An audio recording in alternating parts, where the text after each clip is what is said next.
41 பேர் செத்து கிடக்காங்க. ஓடி வந்துட்டு திருச்சியிலையும் தங்காம ஒரே ஓட்டமா மெட்ராஸுக்கு வந்துட்டு அது பிறகு பக்கமே போகாம அதை பற்றி ஒரு குற்ற உணர்ச்சி இல்லாம வருத்தப்படாம கையில ரூபா இருக்குன்னு சொல்லி நான் நிதி கொடுக்கிறேன் எல்லாம் என்னைய பார்க்க வாங்க.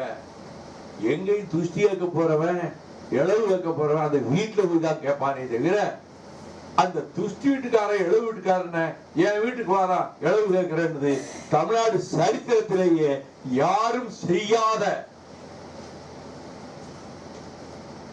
பித்தலாட்டத்தனம். நம்ம எந்த பிரச்சனைனாலும் ஸ்பாட்ல போய் நிற்போம். ஸ்டெர்லைட்ல துப்பாக்கி சூடு செத்து கிடக்குறாங்க. நான் 9:30 மணிக்கு தூத்துக்குடிக்குள்ள போயிட்டேன். அத்தனை வீட்டுக்கு போய் முடியும் போது விடிய காலம் 3 மணி. இப்ப எனக்கு உடம்பு சரியில்லாம அப்பலோவுக்கு போயிட்டேன். எனக்கு போக கரூருக்கு போக முடியல. இந்த ஹெல்த் கண்டிஷன்ல போக முடியாது. முதன்மை செயலாளர் காலையில அவர் போயிட்டார். இவரு முதலமைச்சர் எதுவுமே அரசியல் பண்ண வேண்டாம், இதுல இது துக்கமான நேரம் தான் ஸ்டேட்மெண்ட் கொடுத்தார். அதுக்கு பிறகு சட்டசபையில கூட விஜயை பற்றி ஒரு பேரையோ அவங்க கட்சி பேரையோ கூட சொல்லல. நிகழ்ச்சி நடத்துறவங்க அதுக்கு பொறுப்பேற்றுக்கிடணும்னு பேசினாரு. இதற்கு சகட்டு மேனிக்கு அவரை திட்டி நான் தான் ஆட்சிக்கு வருவேன், நாங்க தான் வருவோம், எங்களுக்கு திமுக தான் போட்டி அப்படின்னு விஜய் சொல்லியிருக்காரு. அதுதான் நான் சொன்னேன். அரசியலில் ஆத்திச்சூடி கூட தெரியாத இந்த மனிதர் நான் ஆட்சிக்கு வந்து இப்பொழுதே முதலமைச்சர் ஆகிவிட்ட மாதிரி கனவு உலகத்துல மிதந்துகிட்டு அந்த உணர்வோடு அடுத்து நான் தான் சொல்றாரு. காகித கப்பலில் கடல் தாண்ட முனைகிறார், ஆகாய வெளியில் கோட்டை கட்டுகிறார். அவரது கனவுகள் அனைத்தும் காணல் நீராக போய்விடும்.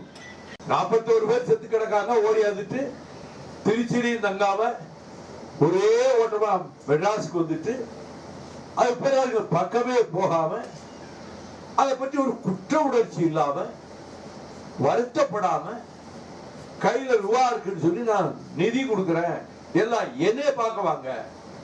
எங்கேயும் துஷ்டி வைக்க போறவன் இளவு வைக்க போறவன் அந்த வீட்டுல போய் தான் கேட்பானே தவிர அந்த துஷ்டி வீட்டுக்காரன் இளவு வீட்டுக்காரன என் வீட்டுக்கு வாரா இளவு கேட்கிறேன்னு தமிழ்நாடு சரித்திரத்திலேயே யாரும் செய்யாத பித்தலாட்டத்தனம். நம்ம எந்த பிரச்சனைனாலும் ஸ்பாட்ல போய் நிற்போம்.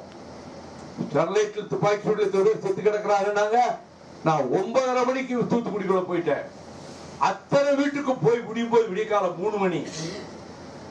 இப்ப எனக்கு உடம்பு சரியில்லாம அப்பலோவுக்கு போயிட்டேன்.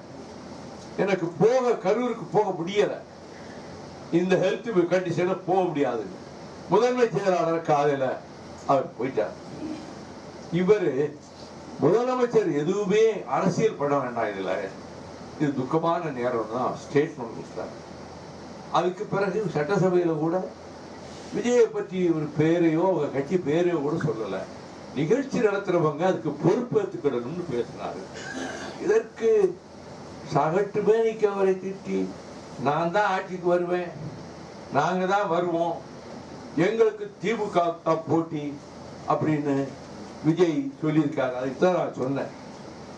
அரசியலில் ஆத்திச்சூடி கூட தெரியாத இந்த மனிதர் நான் ஆட்சிக்கு வந்து இப்பொழுதே முதலமைச்சர் ஆகிவிட்ட மாதிரி கனவு உலகத்துல மிதந்துகிட்டு அந்த உணர்வோடு அடுத்து நான் தான் சொல்றாரு. காகித கப்பலில் கடல் தாண்ட முனைகிறார், ஆகாய வெளியில் கோட்டை கட்டுகிறார். அவரது கனவுகள் அனைத்தும் காணல் நீராக போய்விடும். உடனுக்குடன் செய்திகளை தெரிந்து கொள்ள சன் நியூஸ் பெல் ஐகானை கிளிக் பண்ணுங்க.